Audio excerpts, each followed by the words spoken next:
Jangan ngomong sembarangan. Omongan itu doa. Sekilas terdengar bijak. Tapi lama-kelamaan, kalimat ini menjadi seperti borgol yang membungkam manusia dari menjadi jujur. Kita jadi takut berkata lelah. Takut berkata sedih. Takut berkata takut. Padahal, manusia adalah makhluk yang perlu mengekspresikan isi pikirannya, bukan menahannya dalam senyap demi terlihat positif. Mari kita luruskan dulu. Apakah benar semua omongan itu doa? Tidak, karena doa bukan sekadar kata. Doa adalah ucapan yang lahir dari hati, disertai niat yang tulus dan harapan yang sadar ditujukan kepada Tuhan. Doa bukan keluh spontan, bukan umpatan emosi, bukan canda kosong. Doa adalah komunikasi spiritual. Ada permohonan yang sungguh-sungguh. Ada kesadaran penuh bahwa kata-kata ini sedang dipanjatkan ke langit, dengan harapan semesta mendengar. Kalau semua omongan otomatis jadi doa, maka manusia tak punya ruang untuk lelah, kecewa, atau sekadar bercanda. Dan itu tidak adil.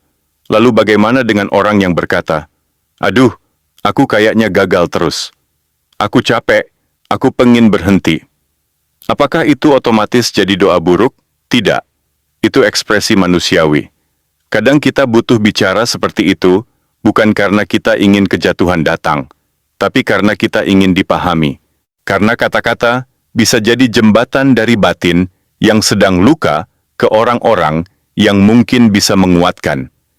Bayangkan, kalau setiap kali seseorang bicara jujur tentang kesedihannya, kita jawab, jangan ngomong gitu. Omongan itu doa. Kita bukan menyelamatkan mereka, kita justru membungkam, menolak mendengarkan, memaksa mereka pura-pura kuat. Lebih baik kita bertanya, apa yang sedang kamu rasakan? Apa yang bisa aku bantu? Daripada langsung membalas dengan kalimat klise yang tak memberikan ruang untuk memahami. Bukan semua omongan adalah doa. Karena doa, sekali lagi, bukan sekadar ucapan. Doa itu, ada kesadaran, ada kehendak, ada pengharapan yang ditujukan kepada Tuhan. Ucapan tanpa niat bukan doa. Keluhan tanpa harapan bukan doa. Canda tanpa kesungguhan bukan doa. Dan Tuhan Maha tahu isi hati manusia. Ia tahu mana yang benar-benar diminta, dan mana yang hanya lewat di bibir karena emosi. Jadi, berhentilah membuat orang merasa bersalah karena berkata jujur. Berhentilah menakuti mereka dengan kalimat, omongan itu doa. Lebih baik kita ajari, omongan itu cermin hati, dan hati yang ingin sembuh harus punya ruang untuk bicara. Pernah ada orang bercerita, kemarin temanku bilang, nanti kamu tabrakan, dan besoknya benar, dia kecelakaan. Gimana itu? Bukankah itu bukti omongan adalah doa? Kisah semacam ini sering kita dengar, dan memang, kalau kita mendengarnya secara sepintas, terasa menggetarkan. Seolah ada kekuatan gaib di balik ucapan manusia. Tapi mari kita bahas dengan jernih. Kita perlu membedakan antara 3 hal penting, kebetulan, intuisi, dan doa. Pertama, kebetulan bukan bukti doa. Kalau seseorang berkata sembarangan, tanpa niat, tanpa harapan, tanpa menyampaikannya kepada Tuhan, lalu hal itu terjadi, kita tidak bisa serta-merta menyebut itu sebagai doa. Itu adalah kebetulan tragis, yang mungkin terjadi karena banyak faktor. Waktu yang berdekatan, pikiran kita yang cenderung menghubungkan 2 hal yang sebenarnya tidak berhubungan, atau faktor eksternal lain yang belum kita pahami sepenuhnya.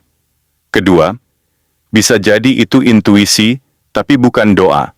Kadang manusia menangkap firasat atau kecemasan yang tak bisa dijelaskan secara logis. Kalau seseorang berkata, "Aku takut kamu celaka," bisa jadi dia sedang gelisah.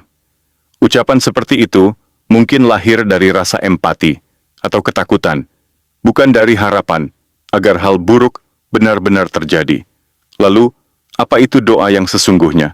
Doa adalah sesuatu yang punya 3 unsur penting, ucapan atau isi hati, niat yang sadar, dan ditujukan kepada Tuhan dengan harapan dikabulkan. Kalau tidak ada niat, tidak ada harapan, tidak diarahkan kepada Tuhan, maka itu bukan doa. Mengatakan, kamu bakal tabrakan dengan nada bercanda, emosi, atau tanpa niat, bukanlah doa. Itu ucapan biasa yang kebetulan kejadian. Lalu kenapa hal seperti ini bisa terjadi? Karena manusia suka mencari pola. Otak kita selalu mencoba menghubungkan A dan B agar hidup terasa punya makna. Saat A terjadi dan B menyusul, kita cepat menyimpulkan, oh A pasti penyebab B. Padahal belum tentu. Kesimpulannya, ucapan temannya bukanlah doa. Kecelakaan itu mungkin akan tetap terjadi, entah ucapannya diucapkan atau tidak.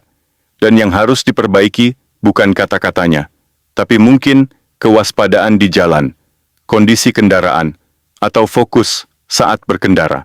Yang lebih penting dari semuanya adalah belajar dari kejadian itu, bukan menganggap semua ucapan buruk sebagai doa.